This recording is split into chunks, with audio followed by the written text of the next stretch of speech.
Hi guys, my name is Reece. I'm an independent filmmaker which has made 5 feature films and a lot of short films. I'm building up my portfolio every day for you guys. Like all girls, we like going to the loo together, and Lauren and me are no different. This is taking shit seriously, and we are meeting up with inspiring people in their bathroom talking about topics that are interesting, important, and gripping. Do you like horror films? Have you ever watched The Silence of the Lambs? Did you know that Anthony Hopkins, who plays Hannibal Lecter, is autistic? But how did that impact him on his journey to success? And how did the nature of the film industry affect him? This is what we're tackling today. Dan Harmon, creator of the comedy series Community, discovered during his research and work on the character of Abed, who is actually on the spectrum, that he himself has similar symptoms, and he decided to get tested. But what if you are an aspiring filmmaker, you're just starting out, and you're on the spectrum? How much support can you expect, and what difficulties would you hit on the way? Is the film industry doing enough to help? Today we are talking to Reece about this. Reece, when did you get diagnosed? I was diagnosed when I was about 4 years old, but it wasn't really officially done until I was about 5. But yeah, that's when I was diagnosed. Obviously, I don't have any memory of going to the doctors at 5 years old. But I do know that my mum's told me and shown me letters that I was diagnosed, and I was put through a lot of hell to get recognised and shown that, you know, I've got autism and everything like that, as you know, as many parents have to go through to get their children diagnosed with it. It was, as far as I know, it was a struggle, but I managed to get diagnosed by the age of 4 or 5 years old. How did your friends, I mean, obviously you were a child, but also family and people around you react? And how do people nowadays react when you tell them you're on the spectrum? Well, there wasn't really a reaction. I mean, my mum told me when I was about 7 that I was autistic, because I used to hear that word a lot when I was a kid, autistic, autism, and I kept thinking, what the hell is that? And my mum told me what it was when I was. She just said that it means that I'm really special. That's her way of saying it, obviously. But obviously, growing up and reading about it and researching it and everything, I finally knew who I was as a person and everything like that. As for friends' reactions, I mean, obviously, I have a friend who is autistic anyway. I went to school with him. I've known him for 21 years. You know, he's just like me. He's got autism, but he doesn't like, you know, go on about it, brag about it. Like, I mean, as much as I don't, but it's not so much about bragging about it when you tell people. It's kind of just letting them know that you've got it, because there have been times where I haven't told people I've got it, and then they look at me as if I'm strange because I jump at loud noises a lot, or I might say something that might sound a bit different from other people. But what makes me laugh is I get judged in either ways. It's either you're autistic and that's fine, that's who you are, or I get the, dare I say, you know, the horrible people, without using strong language, saying that you don't look autistic, and you don't feel autistic, you don't seem to have it. Or I could tell them I've got it, but then they'll think, oh, why don't you get away with being autistic? And it's like, I don't want to get away with it at all. This is who I am. And I keep saying to people now, autism's not a look, it's what I've got. And when I say to people, you know, when you say I don't look autistic, how am I supposed to look like it? Am I supposed to be green? Am I supposed to have an extra eye? Am I supposed to have a nipple? Do I have to, you know, have an operation on my brain to show you? You know what I mean? And they can't answer it. And it's like, look, this is who I am. If you don't like who I am, then don't talk to me. End of. You know what I mean? Because I've learned so much now. Because in the past, I was always offended when someone used to go to me, "You don't look autistic," and or even if you are autistic, you know, obviously it means you've got problems. But now I'm just like, do you know what? If you want to say that, that's your opinion. It doesn't mean you're right. But if you have an opinion about me, that's fine. But it doesn't mean you're right. So I don't care anymore what people think about me. Either take me as I am or just leave me. Brilliant. I think that's exactly how it should be. If Yeah. people don't accept you the way they are, then that's Well, their then it's their problem. loss. You know what I mean? Absolutely. Because I What? don't care. You know. No, absolutely. What symptoms would you say are shown on you, which people would say those are typical autism, or which may not be? Um. Well, the thing is, there's different types of the spectrum. You know, like I said, there's people that look autistic, and there's people that ain't. But I think the hardest thing about, I mean, I don't like saying this, not looking autistic, Hmm. is the fact that it's hard to get a job. It's hard to mix with different people. As you know, I don't have a job. Well, I'm sorry. Let me say, I don't have a normal job that everyone thinks I should have, where I have to work in a Tesco or a Starbucks or an office job where you sit in a chair for 8 hours and stare at a computer screen and go home and fall asleep and get bored for the rest of your life. Yeah. I have, I've tried to have a job. I'm not going to lie. I've tried so hard, but every time I've gone to job interviews and I told them I'm autistic, tell me to go away. They tell me to, have you got, like, do you take medication? We don't want to have you because of your condition. We don't know what you're like. But it's not just that. It's like, because I misunderstand a lot. And, so for example, if I went to a car phone warehouse interview and they Mhm. asked me a question about insurance on a phone, I would say, can you please explain to me what you mean? They'll just quickly shut their book and say, right, do you know what, get Mm. out. Don't know anything about the job, get out. Only after one question. You know what I mean? And I could go and I could do an interview, and I could, I could be professional. I could wear a suit. I could go an hour early. But it doesn't matter. They just don't want you. And that's the difficulty about being autistic, but apparently not looking it. And that's the difficulties that did have. But now I just have to live every day, realizing that I'm not going to waste my time going after a job I can't get. I'm going Mhm. to do what I want to do, because at the end of the day, if I carried on going after a job that I wasn't going to get, I could waste my life. Something could happen to me the next day. I could get hit by a car. I could get cancer. I could be caught by a dog. Life is unexpected, and I want to live life to the fullest every day, because I don't want to waste my life going after something I can't get when I could go after a life that I want, which is making films. Brilliant. Reece, how did you get into film? Um, well, it kind of started when I was a kid. I never really wanted to get into film as per se.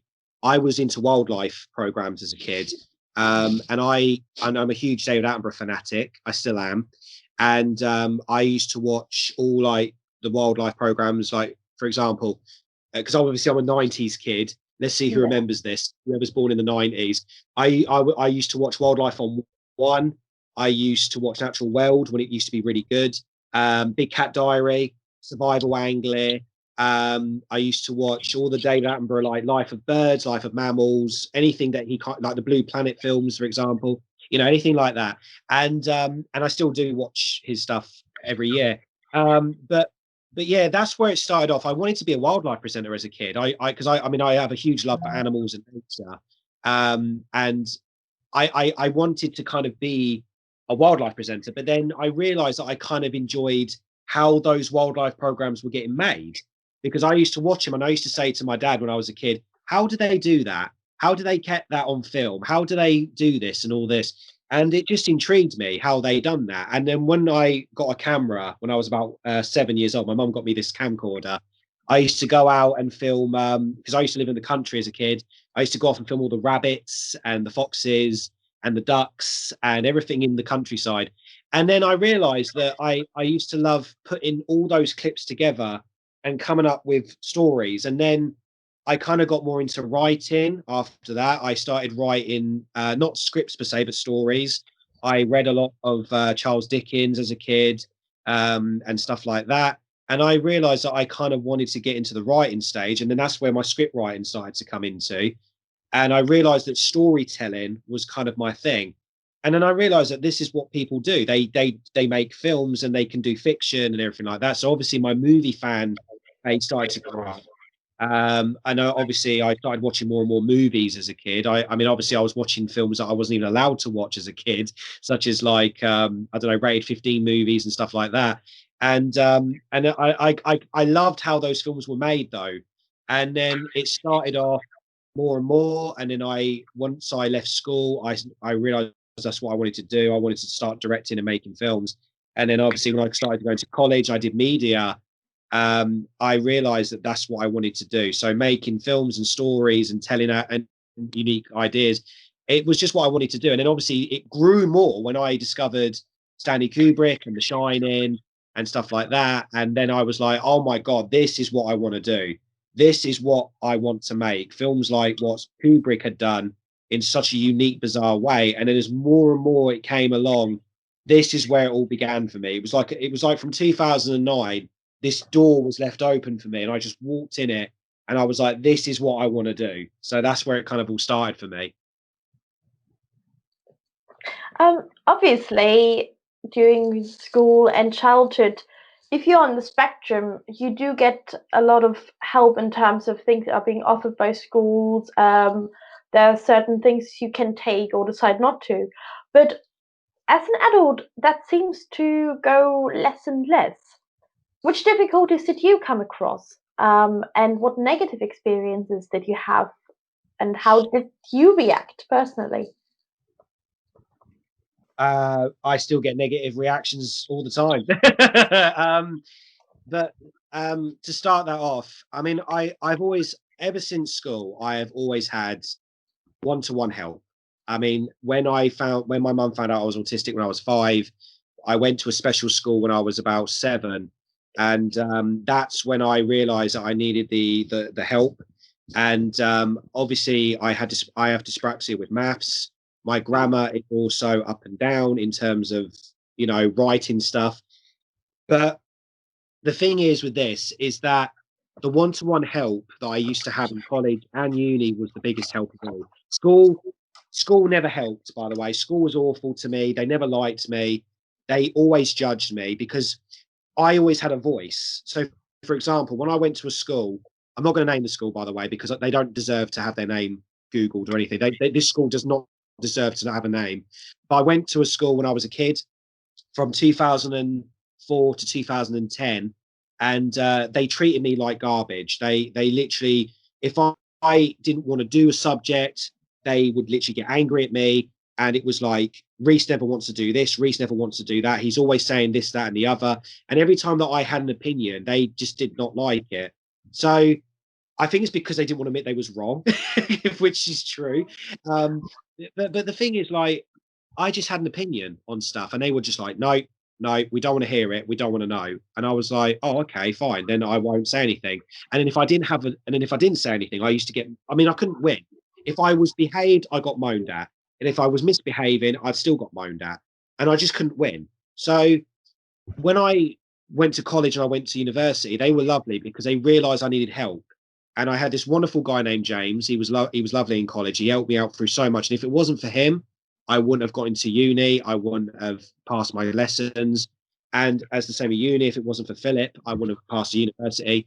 But when you grow up, I mean, to be honest, I don't feel like I've grown up. I still feel like in here, I'm still a 17-year-old. Even though I'm 28 years old, I still have a mind of a 17-year-old. And unfortunately, this is what I think it's because my autism has developed quite late. And I think my mindset on terms of the way I am is definitely down a bit later. So I can honestly say that as an adult, it actually gets a bit more harder because, like I said about the whole "you don't look autistic" thing, you're going to get assessed, you're going to get tested, yeah, for some reason. I don't know why I should say that, but they say that, and then they look at you and they just need to. For some reason, they have to know that you are what you are. But it's funny because the thing is, I'm not a label, but for some reason, I still have to be labelled, and that's what's really frustrating about being me. But at the same time, I wouldn't change me for the world because I love how I see things in life because I know that I can say something, I can have an opinion. People might not listen to me, but it's like I said, just because they don't want to listen to me, it's because they don't want to hear the truth. Have you ever met somebody that, you said that if you meet somebody and they kind of don't like the fact that you reveal you're autistic, have you ever had any experiences with that specifically? Oh yeah, I've had plenty. There's been loads of actors who've met me, say they want to work with me. Then I get a message the next morning saying that they're not comfortable with me because I'm autistic and they're scared that I'm too hyperactive or something like that. I don't know where that's come from. But maybe it's because I smile too much. I don't know.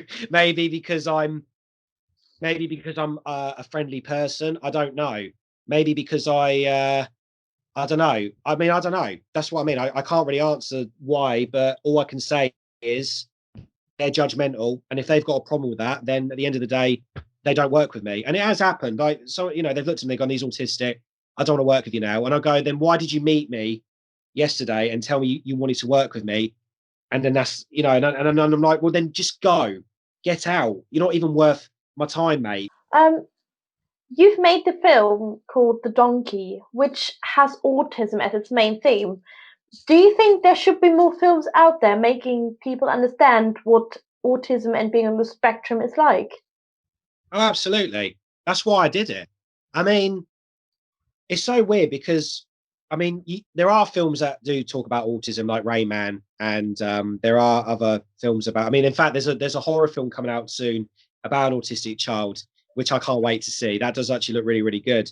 But there, there is the problem is with some films where they talk about autism, especially in America, because in America they think autism's like a disease, which it's not. And there's a couple of films, like for example, even though I love the film Rain Man, they stereotypes it very much.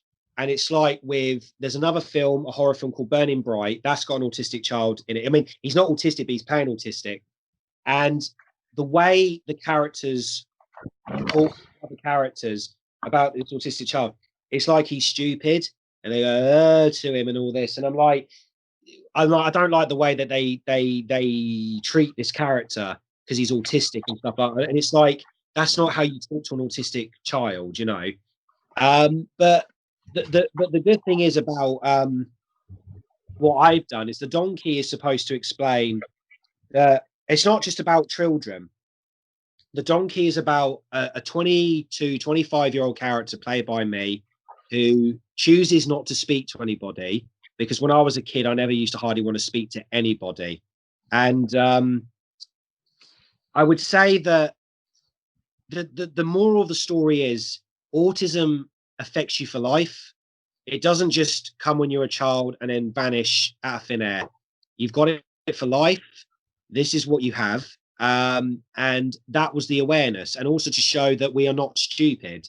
And just because we don't talk, just because we don't communicate very well, just because we do things differently from others, it doesn't mean that we are stupid.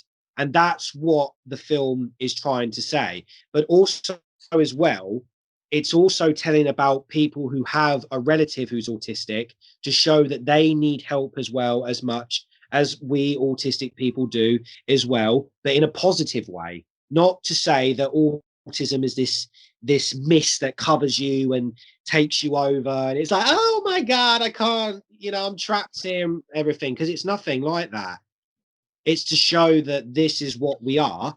Either get used to it, but it's like with anything nowadays. It's like with someone with Down syndrome, or someone who, all the Black Lives Matter, about the black people getting treated differently and stuff like that. It's just about respecting who you are. Do you know what I mean?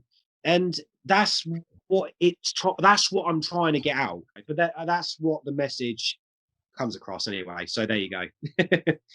Um, do you think that it's enough done to understand autism and especially to support those in the industry with it? I don't think really there is, to be honest. No, I don't believe there's enough help with the autism world, because the only autistic person I think that's in the industry, well, there's actually a couple. There's Dan Aykroyd and there's Paddy Considine, but no one looks at about their autism. They just look at them because Dan Aykroyd was in Ghostbusters and Paddy Considine was in dead man's shoes, and that's why they're famous. No, I don't think the industry cares about autism, to be honest, because truth is, my film has gone out to so many festivals, and I've put out there about this important message about this film, and it's kind of like they just looked at it and kind of gone, it doesn't look good enough, because they'd rather have a film about a Star Wars fan film rather than, you know, something they've already seen before, or something that's already been done, something that everybody knows about, rather than something fresh and new. So no, I don't believe that they're making an impact, and it's a shame, because like, this is what I mean. It's all about groups, isn't it? Because we're autistic, they have to be put at the bottom. And do you know what really annoys me as well is because the Black Lives Matter is doing so well, putting their step on the industry, but people with disabilities, they're having problems as well, more. And it's like every time someone with disability comes in, they're pointed out as useless. And I read this article thing the other day, actually. So I'm quite interested. They said that something about, yeah, everyone's making an impact in the film industry, but where are the disability people? We need more people with disabilities on board. And there was someone who was in a wheelchair. I can't remember his name, but he was in a wheelchair, and he'd been trying to get in the industry for a long time. And he was turned down so much just because he was in a wheelchair. They were like, "Well, how on earth can you make a film when you look like that?" And I just thought, like, I can't believe that they like. I just like, it just makes me sick, because it's like when I, for example, when I went for my job interviews in the past, I say I'm autistic. Then they get scared and they're like, "Well, we can't hire you because of your condition because we don't know what you're like." And it's like, why is everybody so scared of someone so different? Why? That's the question I want to know. Why does everyone fear something different? Why does everyone fear something new? Why is everyone scared of someone who, just because they don't look able or capable, why I can't they just see them as human beings? We're all human, for God's sake. You know, there's women, there's men, there's disabled people, there's black people, there's you know, everybody in the industry, the whole world. It doesn't matter who the hell you are, you're still a human being. But no one sees that. Say to people, yeah, okay, I'm autistic, but why is that a problem? Yeah, okay, I made a film about awareness, but why is that a problem? Why are you scared to take it on? Why are you scared to talk about it? Why, you know, why? It somehow feels like that was one of the developments of getting people with disabilities into the industry has only been happening for the last maybe 1 or 2 decades really, but that development is happening so slow that someone who is having a disability doesn't really feel much changing because there's still so many things hindering it out there. If it's people having cliches in their mind, or if it's just the lack of funding for actual physical mental health going into it. Like, as I said, there's so much which is great that is put out for help for school children, or for people going to college, but after a certain age it seems like, and that's what I found also researching this, it feels like it just stops. And as you said, it is a disability, or it is something you have for life, and it shouldn't stop you from fulfilling your dreams and following the job you want. And therefore, it is difficult because, especially like someone for you, like someone like you who starts their own business, having to talk to people, and those people then turn out to be really horrible because they have cliches in their mind. You can't go anywhere and say, "Look, I need help here because I'm getting stopped by this, or I'm getting stopped by that," because there is no point where you can go to. There is no one you can ask for help because that is just not existing. And it feels like that development isn't happening fast enough for people to grow into being able to fund themselves, support their own dreams. It feels like if you have disability, you are almost destined to not get as far or even further than other people because the help you physically and mentally need to get where other people are is just not given. Therefore, knowingly you're being held back, and that it. Yeah, there's something changing, but it's changing so slow that it isn't actually making enough impact right now. No, it's not. So, Reece, what would you personally change in the industry if you could? There's loads. I would stop. For one thing, we need to get all the Harvey Weinsteins out of there, and definitely we need to. This industry needs more people to stop thinking of it as a way for fame and see it as an opportunity that could let in a lot of unique people, right? Because this is what I'm saying. They prefer the same people over and over. They don't think that anybody new is going to be good.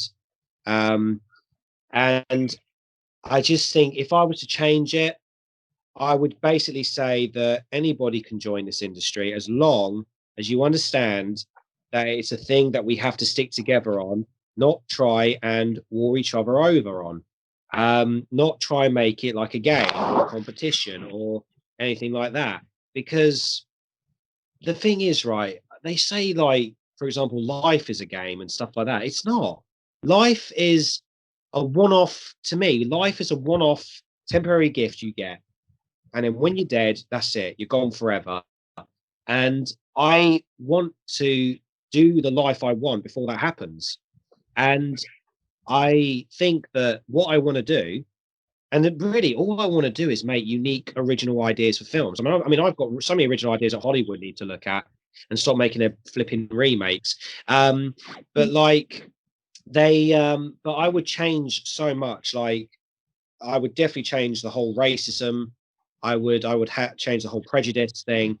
Everybody, I would actually hire more people with Down syndrome, more people in wheelchairs, more people who are from a different ethnic group, anything like that. Anyone who needs help, anyone who wants an opportunity, who sees a passion for it, they should be the ones getting the job, not someone who thinks that they're this stardom fame person. As I said, it's not about being famous. It's about enjoying the life you've got. And that's what I would do. I would give the people who need the opportunity more than people who think they've got it, you know? So thank you very much, Reece, for your wonderful insight into your autism and filmmaking. No To worries. summarise, we think that more should be done to help autistic people get into the industry and into filmmaking. So, what did you think of our discussion? Leave your thoughts in the comment section down below. This was Lauren. And Maria. And don't forget to tune back in for our next episode.